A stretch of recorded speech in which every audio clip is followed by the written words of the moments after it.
ಅವ್ರಿಗೂ ಹೀರಾ ಶುಗರ್ ಕಾರ್ಖಾನೆ ಏನಂತ ಹೇಳ್ಬಿಟ್ಟು ಕೇಳ್ತಿದಾರ. ಈ ಸಂದರ್ಭದಲ್ಲಿ ಅವರಿಗೆ ನಾನು ಹೇಳಿಕ್ಕೆ ಇಚ್ಛೆ ಪಡ್ತೀನಿ, ನೀವೇ ವಿರೋಧವಾಗಿ ಆಯ್ಕೆ ಮಾಡಿ ಕಲಗೌಡ ಪಾಟೀಲ್ ಅವರನ್ನ ಅಧ್ಯಕ್ಷರನ್ನು ಮಾಡಿದ್ರಿ, ಆದ್ರೆ ಜನರು ಯಾಕೆ ನಿಮ್ಮ ಮನೆಗೆ ಟಿಸಿ ಕೇಳೋದು ಬರ್ತಿದ್ರೆ ಇದಕ್ಕೆ ಉತ್ತರ ಕೊಡಬೇಕು ತಾವು.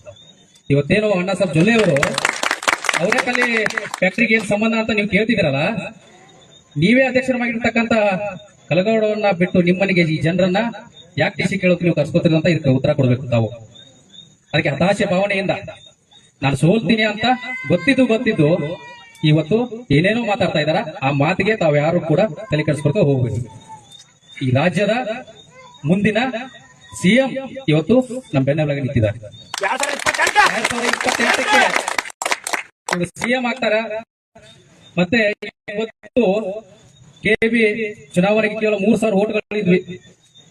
ಆಗ ನಮಗೂ ನಿಮಗೂ ಯಾರಿಗೂ ಕೂಡ ಕೆಬಿ ನಾವು ಬಿಲ್ ಬರ್ತಿತ್ತು, ಕರೆಂಟ್ ಬಿಲ್ ತುಂಬ್ತಿದ್ವಿ, ಕರೆಂಟ್ ನಾವು ಉಪಯೋಗ ಮಾಡ್ಕೊಳ್ತಿದ್ವಿ, ಅಷ್ಟಕ್ಕೆ ಮಾತ್ರ ನಾವು ಸೀಮಿತವಾಗಿದ್ವಿ. ಆದ್ರೆ ಇವತ್ತಿಗೆ ನಮ್ಗೆ ಎಲ್ಲಾ ನಾಯಕರು ಕೂಡ ಕೈ ಮುಗಿತಾ ಇದಾರೆ ಅಂತಂದ್ರೆ ಅದಕ್ಕೆ ಕಾರಣ ಸತೀಶಣ್ಣ ಜಾರಕಿಹೊಳಿ ಅವರು. ಅವ್ರ ಮುಖಾಂತರ ಇವತ್ತು ಚುನಾವಣೆ ಘೋಷಣೆ ಆಗಿ ಇವತ್ತು 53,000 ನಾವೆಲ್ಲರೂ ಕೂಡ ಮತದಾನದ ಫಲಾನುಭವಿಗಳಾಗಿದ್ದೀವಿ. ನಾವು ಯಾರು ಕೂಡ ಮರಿಬಾರದು.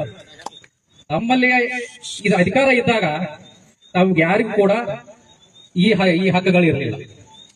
ಅದಕ್ಕೆ 28ನೇ ತಾರೀಕು ತಾವೇನು ಚಂಡ ಬಗರಿ ಮಾತಾಡ್ತಿದ್ದೀರಲ್ಲ, ಆ ಬಗರಿಗೆ 28ನೇ ತಾರೀಕು ದಾರ ಸುತ್ತಿ ಆ ಬಗರಿನ ನಾವೇ ತಿರ್ಸೋರು.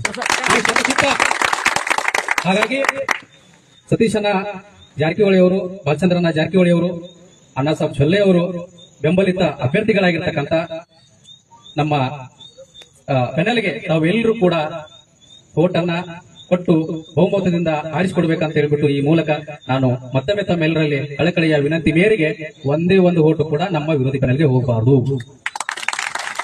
ಒಂದೇ ಒಂದು ಓಟು.